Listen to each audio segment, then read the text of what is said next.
Ibu bapak, saudara-saudariku yang dikasihi oleh Tuhan, Shalom.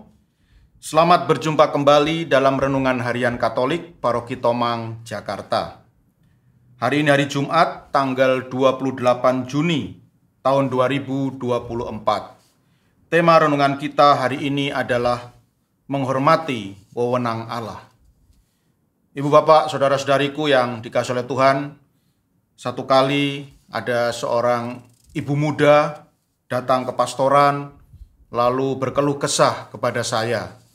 Ibu muda ini mengeluh ya, karena sudah kira-kira 10 tahun pernikahannya dengan suaminya. Ya, setelah 10 tahun menikah, dan ia sangat mendambakan kehadiran seorang anak di dalam keluarganya.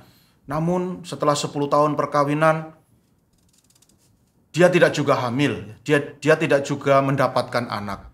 Padahal ya ibu ini berkata kepada saya, dia sudah banyak berdoa, dia sudah banyak memohon kepada Tuhan supaya segera diberi keturunan, supaya segera diberi anak yang ia dambakan.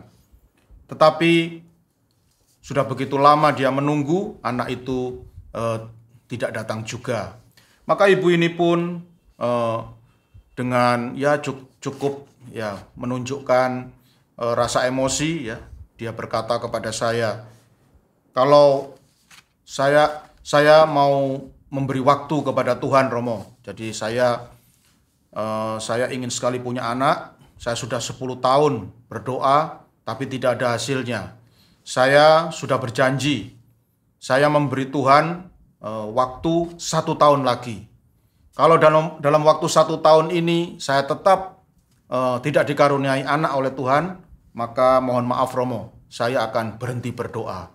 Karena sepertinya berdoa ini percuma saja. Sudah begitu banyak waktu yang saya habiskan untuk berdoa, tapi apa yang saya harapkan tidak diberikan juga oleh Tuhan.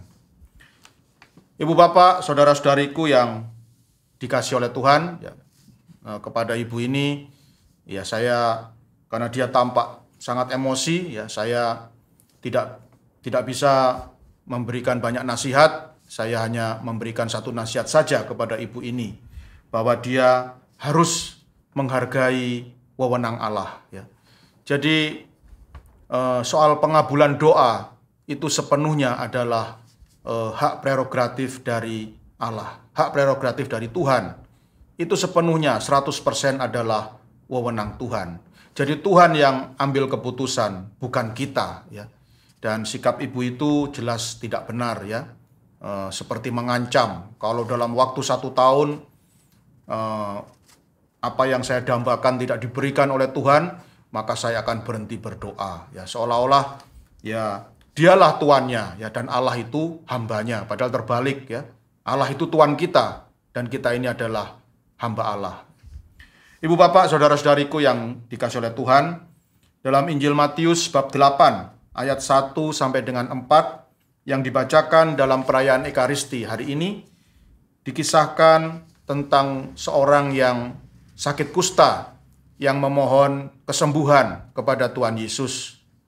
Dan sungguh luar biasa sikap dari orang sakit kusta ini. Dia memohon kepada Tuhan Yesus untuk disembuhkan, dan dia berkata, "Tuhan, jika Tuhan mau, Tuhan dapat mentahirkan daku." Ya. Tuhan, jika Tuhan mau, Tuhan dapat mentahirkan daku. Ya.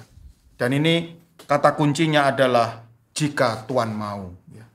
Nah, di sini dari kalimat ini tampak sekali bahwa orang sakit kusta ini dia memasrahkan, ya, dia menyerahkan seluruh hidupnya kepada wewenang Tuhan. Ya. Jika Tuhan mau, ya. Jadi entah dia sembuh, entah tidak, itu 100% adalah wewenang Tuhan, wewenang Allah.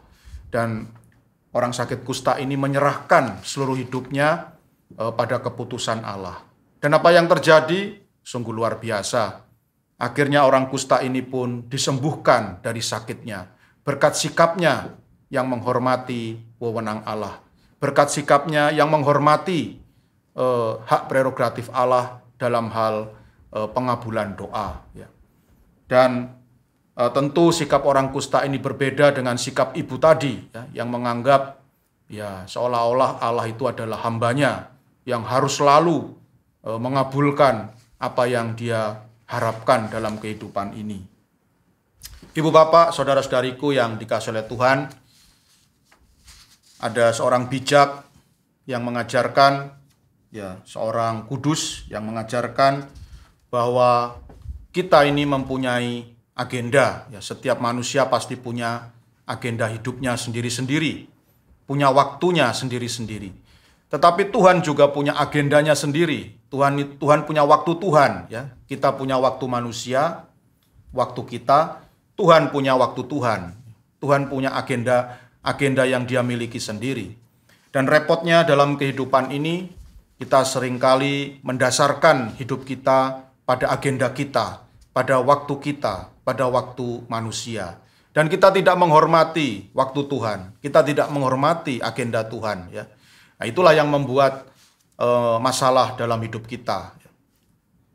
Seringkali ya kalau kita mendasarkan hidup pada waktu manusia, ya siapa saja kalau menginginkan sesuatu, ya pasti inginnya hari ini juga diberikan, sekarang juga tersedia, hari ini juga dikabulkan oleh Tuhan. Nah, ini kalau kita berdoa lalu kita mendasarkan doa-doa kita ini pada waktu kita, pada agenda kita, pada waktu manusia, pasti kita akan kecewa, ya.